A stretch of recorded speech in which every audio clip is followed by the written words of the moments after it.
Sermones de San Antonio de Padua, fiesta de San Esteban protomártir. 1. En aquel tiempo Jesús decía a la multitud de los judíos: He aquí yo les envío profetas y sabios. En este evangelio se destacan dos momentos: la persecución de los justos y Cristo que se compara a la gallina. A. La persecución de los justos. 2. He ahí yo les envío profetas y sabios. En esta primera parte se observa en sentido moral que los mundanos y los carnales destruyen en sí mismos o rechazan de sí la múltiple inspiración de la gracia divina.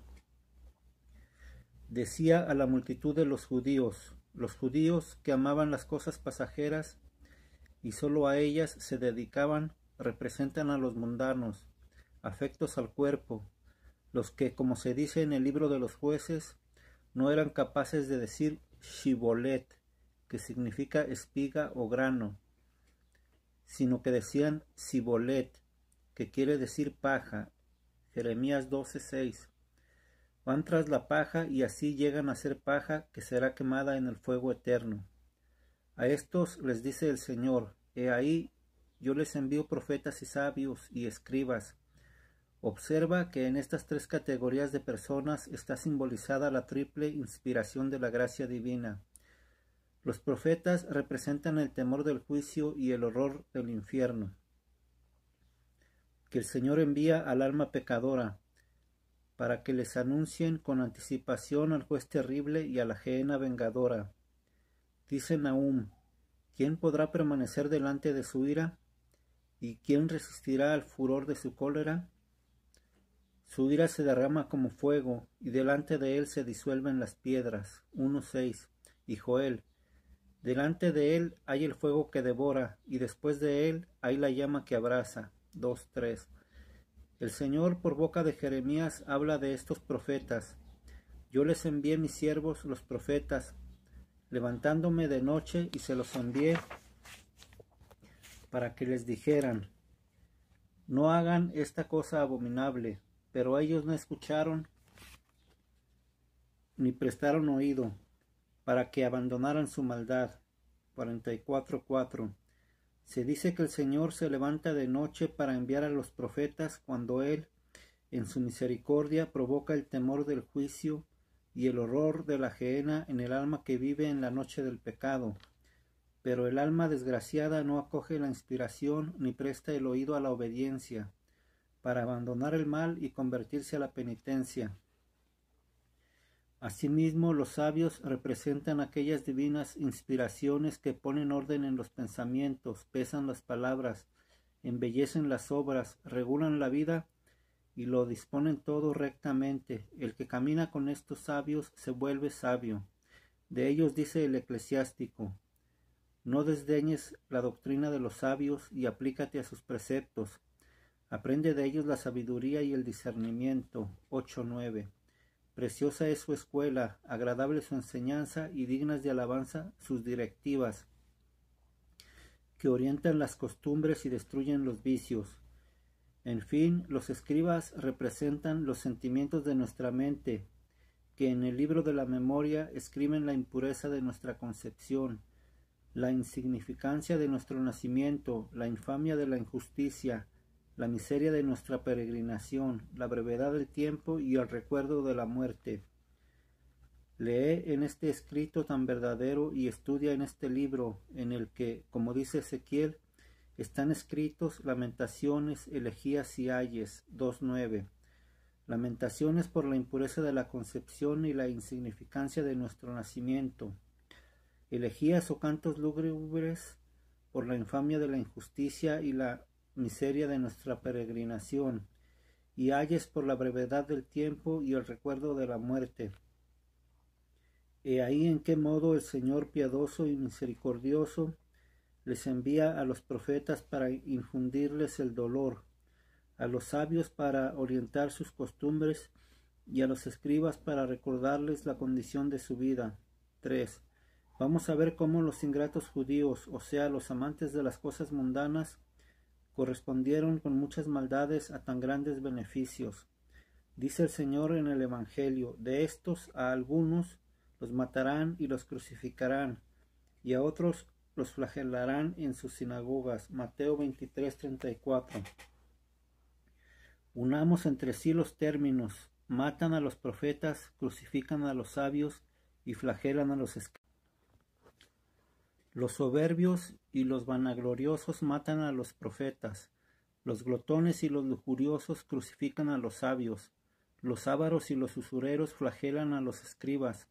La soberbia y la vanagloria matan en el hombre el temor del juicio y el horror del infierno.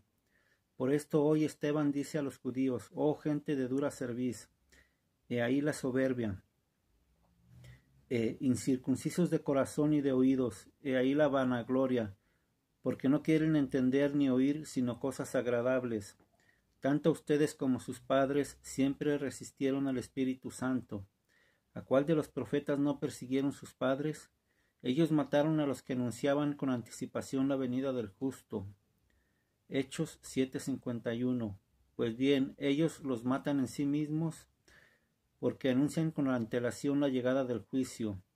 Los glotones y lujuriosos crucifican y atormentan a los sabios porque son corruptos de pensamiento, lascivos en la palabra, disolutos en las obras y desordenados en las costumbres. Dicen: llenémonos de vinos exquisitos y de perfumes, no dejemos pasar ninguna flor primaveral.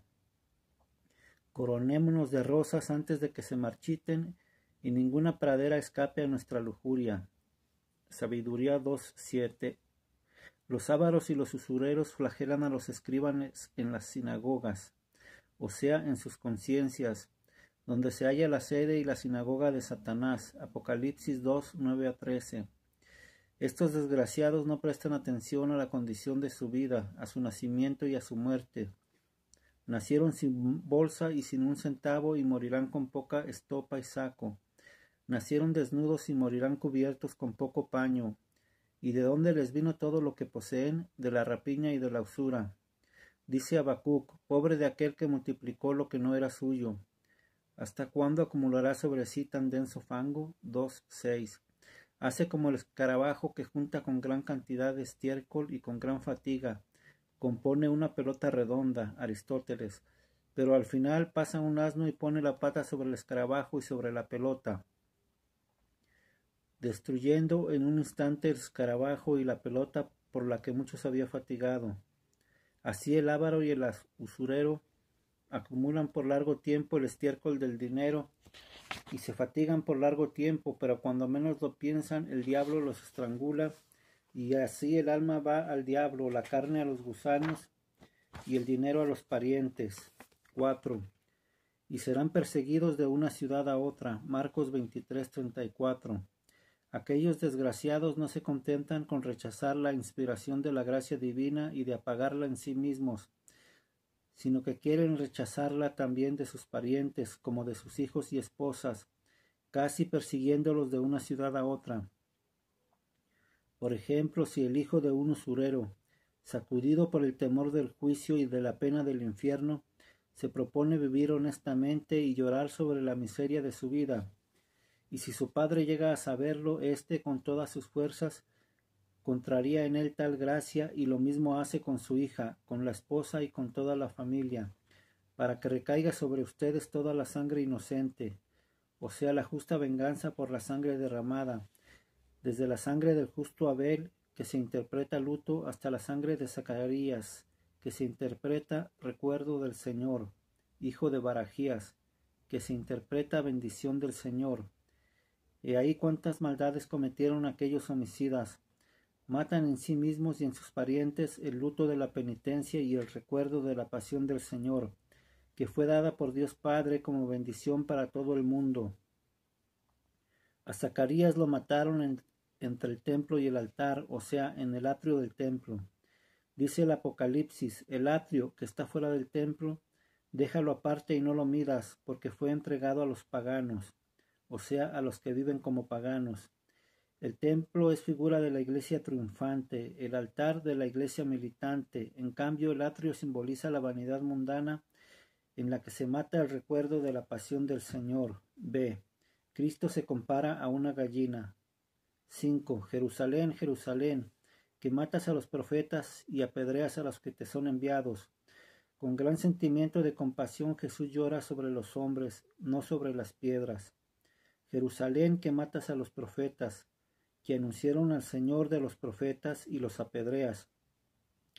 Justamente por este verbo apedreas se lee este evangelio en este día, en el que el bienaventurado Esteban fue apedreado por los judíos, mientras les reprochaba su dureza, gente de dura cerviz.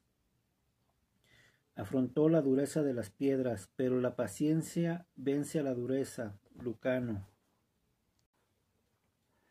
Ayer nació el Señor, hoy fue apedreado el siervo. Ayer el rey fue envuelto en pañales, hoy el soldado fue despojado de su vestido corruptible. Ayer el Salvador fue recostado en el pesebre, hoy Esteban es llevado al cielo. Esteban se interpreta regla o coronado, o también que mira. Regla para nosotros en su ejemplo, dobladas las rodillas, oró por los que lo apedreaban. Señor, no les imputes este pecado. Fue coronado con su propia sangre y miró al Hijo de Dios. Veo los cielos abiertos y a Jesús que está a la derecha de Dios. ¿Cuántas veces quise juntar a tus hijos como la gallina junta a sus polluelos bajo las alas y no quisiste? Mateo 23:37, como si dijera, yo quise y tú no quisiste, y cada vez que los junté con mi voluntad siempre eficaz, lo hice contra tu voluntad, porque fuiste siempre ingrata. 6. En otro sentido, el Señor dirige su reproche al alma ingrata. Jerusalén, Jerusalén. Este nombre se interpreta temor perfecto, o sea, completo, o también temerá cumplidamente. Se dice casi imperfecta cuando no está terminada. Observa que llama 2 veces Jerusalén, porque el alma desventurada que, como se dijo anteriormente, mata en sí misma a los profetas, tiene temor por 2 cosas. Ve sobre sí al juez irritado y debajo de sí ve la gehenna abierta y ardiente, y su espanto es total. Ahora en cambio no teme al no preocuparse. En este su día de lo que sirve para su paz. Lucas 19:42. Y apedreas a los que te son enviados, o sea que rechazas en la dureza de tu corazón las visitas y las inspiraciones de la gracia divina. Dice Isaías, yo sé que eres obstinado y que tu cerviz es un nervio de hierro y tu frente es de bronce. 48:4. En el nervio de hierro está simbolizada la soberbia obstinada. Dice Agustín, erguir la cabeza es señal de soberbia. En la frente de bronce está indicada la irreverencia, o sea, la impiedad.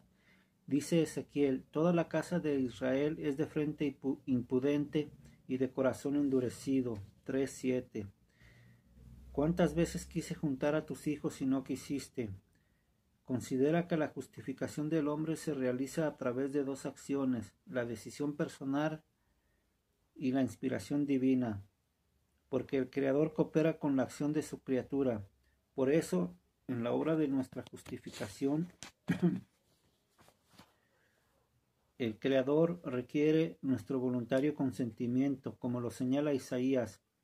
Si quisieran y me escuchan, si quieren y me escuchan, comerán los frutos de la tierra. 1:19. Cuando se ponen trabas a esta acción, hay que achacarlo al libre albedrío, como lo pondera el Salmo. Oh, si mi pueblo me hubiera escuchado. Si nosotros en esta obra no hacemos nada, inútilmente imploraríamos la ayuda del Creador y falsamente lo llamaríamos ayudador. Efectivamente, una cosa es hacer y otra es ayudar. ¿Qué quiere decir ayudar sino cooperar con el que obra? Quien entendió que tenía en él una ayuda y un cooperador fue aquel que dijo, tú eres mi ayuda y mi libertador, oh Señor, no tardes. Salmo 69:6. Todos los días buscamos su ayuda cuando en nuestras oraciones cotidianas gritamos, ayúdanos, oh Dios, nuestro Salvador. Salmo 78:9. Está claro pues que esta obra en la que el Creador coopera con su criatura es realizada por 2 personas. En esta obra pues son necesarios nuestro aporte y la gracia divina.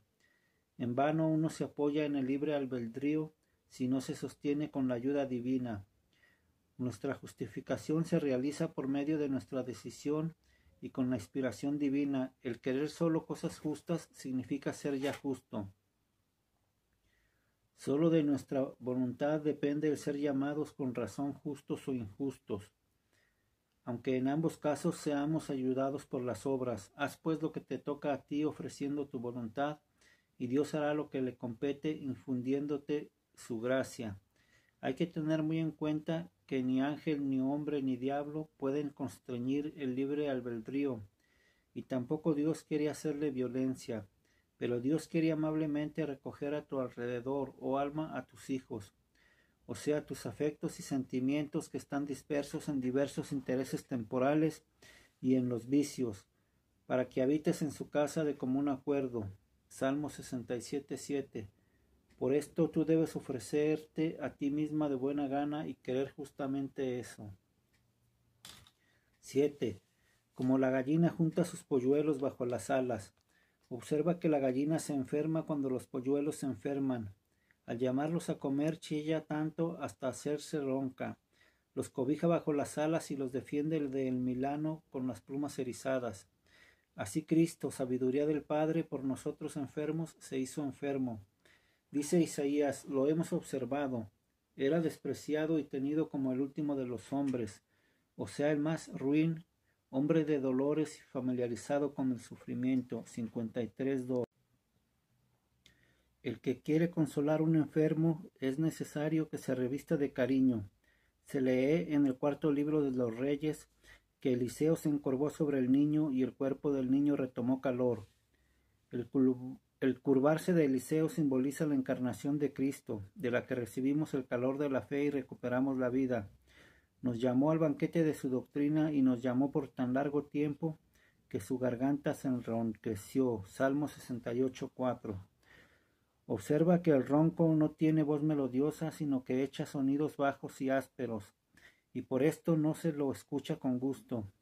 Así hoy la doctrina de Cristo no tiene la voz melodiosa de la adulación, porque no halaga a los pecadores ni promete ventajas temporales, sino que resuena ásperamente porque enseña a mortificar la carne y a despreciar el mundo, y por esto no es escuchada de buena gana. Por esto se lamenta Job. Llamé a mi siervo y no me respondió. Con mi propia boca lo conjuraba. Mi aliento vino a ser repugnante a mi mujer y hasta debía suplicar a los hijos de mis entrañas. 19:16. Esposa de Cristo son los clérigos, que engordaron con su patrimonio, y que más que otros aborrecen su aliento, o sea, su predicación, que procede de lo profundo de su ser, porque como dice Job, escondido y profundo es el lugar de donde se la extrae. 28:18. Asimismo, para ampararnos, extendió sus brazos como alas en la cruz, y erizado de espinas se opuso al diablo que tramaba arrebatarnos la corona de espinas en la cabeza como un yelmo, la cruz en los brazos como escudo, los clavos en las manos como una clava.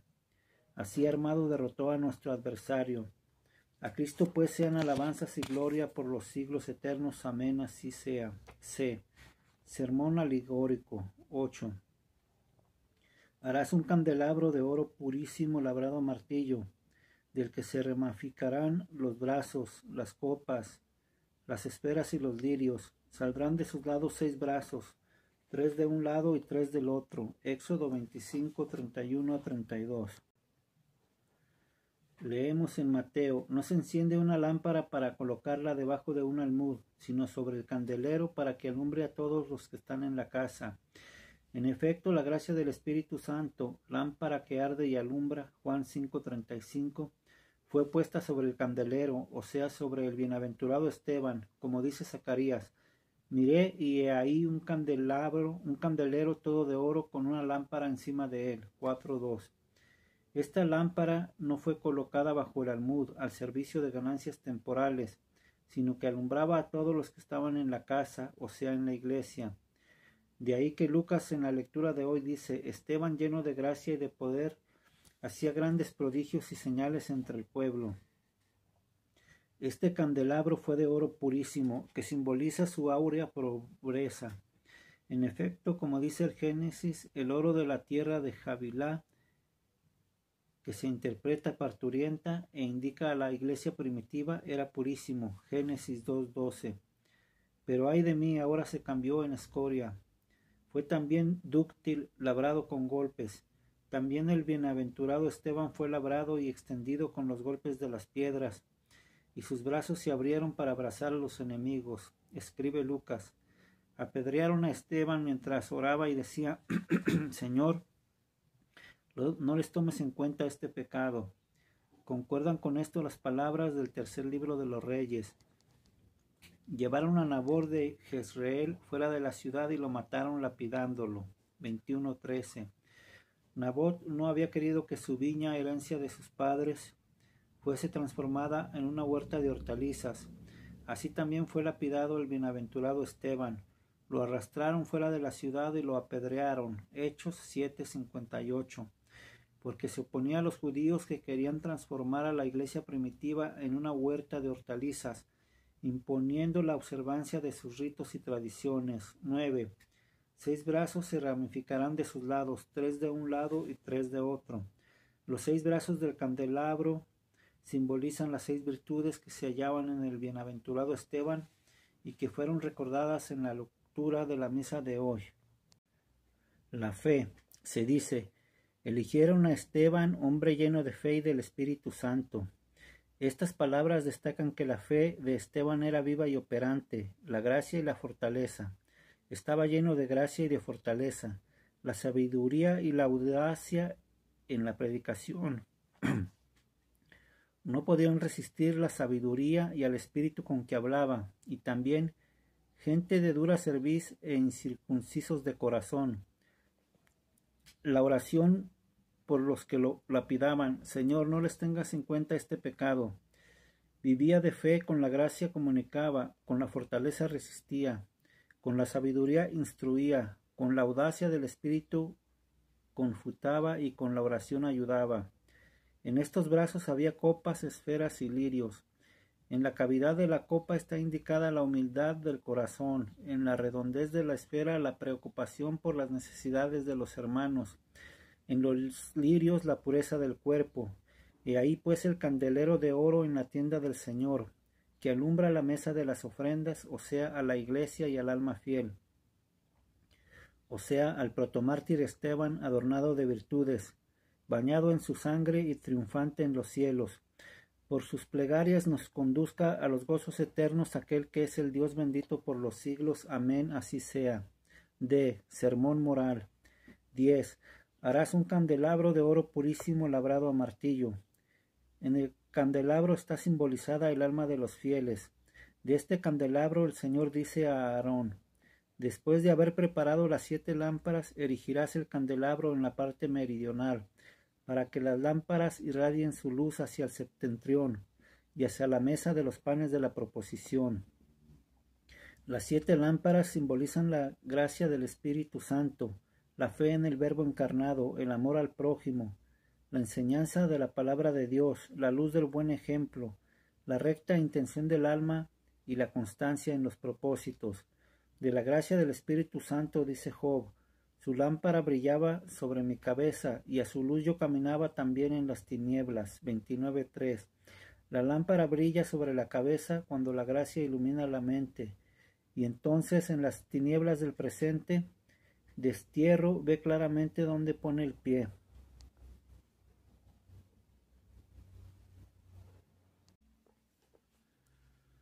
De la fe en el Verbo encarnado habla Lucas. ¿Qué mujer, si tiene 10 dracmas y pierde una, no enciende la lámpara y barre la casa hasta hallarla?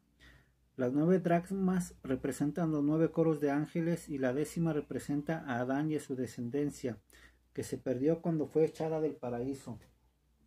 Sin embargo, la mujer, o sea, la sabiduría de Dios Padre, encendió la lámpara, cuando en la frágil arcilla de nuestra humanidad colocó la luz de su divinidad, y así barrió la casa, o sea, el mundo y el infierno, hasta encontrarla. Sobre el amor al prójimo está escrito en los Proverbios. Los mandamientos son lámparas, la ley es luz y las correcciones de la disciplina son senderos de vida. Les doy un mandamiento nuevo, que se amen recíprocamente. Juan 13:34. Este mandamiento es luz. El que ama a su hermano permanece en la luz, y el que lo odia permanece en tinieblas. Y la misma ley del amor de la que dependen la ley y los profetas es luz. Y las correcciones de la disciplina son senderos de vida, o sea, senderos que llevan a la vida. Dice el apóstol: ninguna disciplina en el momento presente parece ser causa de gozo, sino de tristeza. He ahí la corrección, pero después da frutos de paz y de justicia a los que en ella se ejercitaron. Hebreos 12:11. He ahí el sendero de la vida. Sobre la enseñanza de la palabra de Dios dice el Salmo: tu palabra es lámpara para mis pies. Y Pedro: tenemos una confirmación mejor en la palabra de los profetas, a la cual hacen bien en prestar atención, como a una lámpara que brilla en lugar oscuro, hasta que despunte el día y el lucero de la mañana se levante en sus corazones. 2 Pedro 1:19. Sobre la luz del buen ejemplo habla Lucas: estén ceñidos sus lomos y las lámparas encendidas en sus manos. 12:35. Y Gregorio comenta: tenemos en las manos las lámparas encendidas, cuando con las buenas obras mostramos a nuestro prójimo ejemplos luminosos. Sobre la recta intención del alma leemos en Mateo: la lámpara de tu cuerpo es el ojo. Si tu ojo es bueno, todo tu cuerpo estará lleno de luz. El ojo simboliza la intención y el cuerpo la obra. Si la intención es buena, o sea, sin pliegues de fraude, toda la acción será luminosa, porque es iluminada por la lámpara de la recta intención. Y en fin, sobre la constancia en los propósitos hallamos en los Proverbios, donde se habla de la mujer fuerte: su lámpara no se extingue ni durante la noche. 31:18. Como si dijera: la noche de las tentaciones diabólicas no apaga la luz del alma perseverante. Estas 7 lámparas deben ser puestas en el alma para que se dirijan hacia el septentrión, contra el aquilón, o sea, contra el diablo, a fin de que el alma iluminada por ellos descubra las astucias de Satanás y se defienda, y para que iluminen también la mesa de los panes de la proposición, o sea, de las ofrendas, en la que está simbolizada la conducta de los fieles.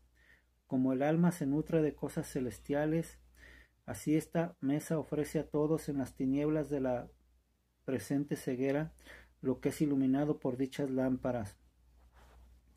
Observa que el Señor manda que el candelero sea erigido en la parte austral, no en la occidental. La parte meridional es figura de la vida eterna. Dios, dice Habacuc, viene del mediodía. 3:3. El alma del fiel, cuando se levanta para cumplir una obra buena, levántese en la parte meridional, para que todo lo que hace lo haga no por la hueca gloria del mundo, sino por la gloria celeste. Harás pues un candelabro. 11. Dúctil, labrado con el martillo. Con el martillo de la contrición el alma es labrada y ensanchada hacia el amor del Redentor. Con los golpes el alma crece y madura, y con el sufrimiento se dilata. Porque la paciencia goza en las cosas arduas. Lucano. Algo semejante hallamos en el Eclesiástico. El sabio se engrandece por sus palabras. 20:29. Mientras él se golpea con las palabras de la propia acusación, o sea, de la confesión, se engrandece en el amor de Dios. Y dado que con los golpes de la contrición se llega a la pureza del corazón, el texto bíblico añade: candelabro de oro purísimo. Dice el Apocalipsis: la ciudad era de oro puro, semejante a terso cristal. El alma del justo, sede o ciudad de la sabiduría, es llamada oro puro, porque resplandece por la pureza de los pensamientos, y si de vez en cuando, por la fragilidad humana, se mancha con algún pecado, inmediatamente lo manifiesta como terso cristal en la confesión, y así progresa en el amor a Dios y al prójimo. 6 brazos se ramificarán de los dos lados. Los 6 brazos son en el justo como brazos amorosos, con los cuales el alma abraza a Dios y al prójimo. De estos brazos con los cuales abraza a Dios se dice en el Deuteronomio y en Lucas: Amarás al Señor tu Dios con todo tu corazón, con toda tu alma, con todas tus fuerzas. Agustín así habla y comenta: con todo el corazón, o sea, con el entendimiento sin errores, con toda la mente, o sea, con la memoria sin olvidos, con toda el alma, o sea, con la voluntad sin recalcitrar. Asimismo, los brazos con los que el alma abraza al prójimo son estos: perdonar al que peca, corregir al que yerra, nutrir al que tiene hambre. En estos brazos están insertos las copas, las esferas y los lirios. Las cosas simbolizan la gracia de la doctrina celeste, de la que beben los amigos y se embriagan los más queridos. Esta es la copa de plata de José escondida en la bolsa de Benjamín, o sea, en el corazón del justo. En las esferas está simbolizado el correr rápido hacia la confesión. Dice Isaías: toma la cítara, o sea, la confesión. Recorre la ciudad, o sea, tu mente y tu vida, para dar vuelta a todo y nada quede oculto. Haz buena melodía acusándote a ti mismo. Reitera la canción, echándote la culpa y llorando, para que seas recordado en presencia de Dios. Canta también el histrión delante de la puerta del rico para recibir algún beneficio. En los lirios está simbolizada la luminosa y suave compañía de los bienaventurados ejércitos angélicos. Mi amado se apacienta entre lirios, y dice: el vencedor será vestido con vestiduras blancas. También el ángel de la resurrección apareció ceñido con una vestidura blanca. Aquel que es Dios bendito por los siglos eternos, nos lleve también a nosotros a recibir esta vestidura blanca. Amén, así sea.